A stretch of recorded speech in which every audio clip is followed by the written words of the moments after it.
সবথেকে বাংলাদেশে যদি কোনো জিনিসের দাম কম থাকে তাহলে এই ডিমের দাম। সুপ্রিয় দর্শক, দূরের এবং কাছের দেশ এবং বিদেশের যে যেখান থেকে আমার এই ভিডিওটা দেখছেন সবাইকে আসসালামু আলাইকুম। আশা করি সবাই ভালো আছেন। আমি আপনাদেরকে রান্না করে দেখাবো খুব সহজভাবে কম খরচে খুবই লোভনীয় এবং সুস্বাদু ডিম ভুনা। খুব কম খরচে কেন বললাম যে আমরা যদি একজন দুইজন মানুষ থাকি, 2টা ডিম নিয়ে এসে কিন্তু রান্না করে খেতে পারি। আর 2টা ডিমের দাম 12 24 টাকা ঊর্ধ্বে, কিন্তু এই 24 টাকা দিয়ে আমরা মাছ মাংস কিছুই খেতে পারবো না। আর সেই খাবারটা যদি একটু ভিন্নভাবে লোভনীয় স্বাদে যদি রান্না করি তাহলে পেট ভরে কিন্তু ভাত খেতে পারবো।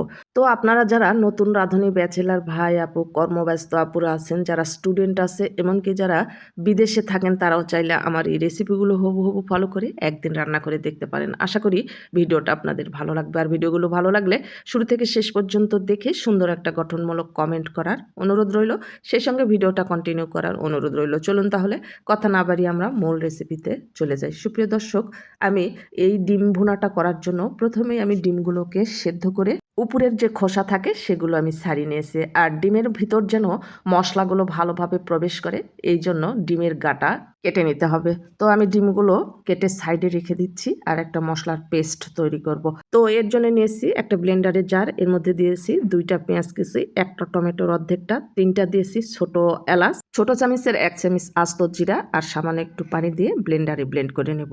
এখন ডিমগুলোকে ভেজে নিতে হবে। তো ডিমগুলো ভাজার জন্য চুলায় একটা ফ্রাই প্যান বসিয়ে এর মধ্যে তেল দিয়ে দিয়েছি। আর তেলটা ভালোভাবে গরম হয়ে আসলে ডিমগুলোকে দিয়ে নেড়ে চেড়ে গোল্ডেন কালার করে ভেজে নিয়েছি।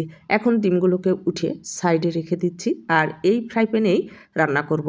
তো এর মধ্যে দিয়ে দিয়েছি একটা তেজপাতা আর দারচিনি, ছোট এক টুকরা, অন্য কোনো আর মশলা অ্যাড করব না।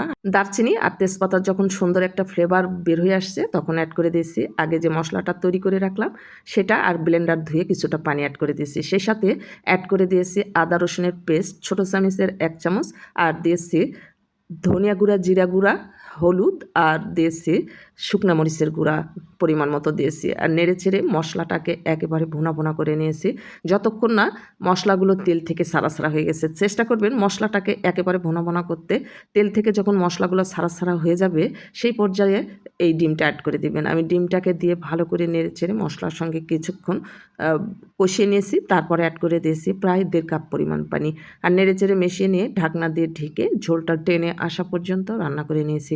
আর রান্নাটা কিন্তু একটু মাখো মাখো ঝোল থাকলে ভালো হয়। তো আমি দেখেন গ্রেভিটা একটু মাখো মাখো আছে, সেই পর্যায়ে আমি কিন্তু চুলা থেকে নামিয়ে একটা সার্ভিং ডিশে সার্ভ করে নিয়েছি। এই রান্নাটা যে এত সহজ আর এতটা পরিমাণ সুস্বাদু, আমার বাসায় গেস্ট আসছিল, তাদেরকে আমি এই রান্নাটা করে দিয়েছিলাম ঝটপট।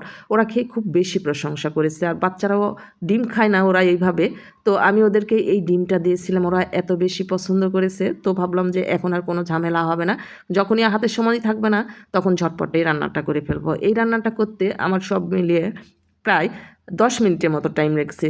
ডিমটা সিদ্ধ করতে যে টাইমটা লেগেছে, বাদ বাকি আর কোনো টাইম আমার লাগেনি।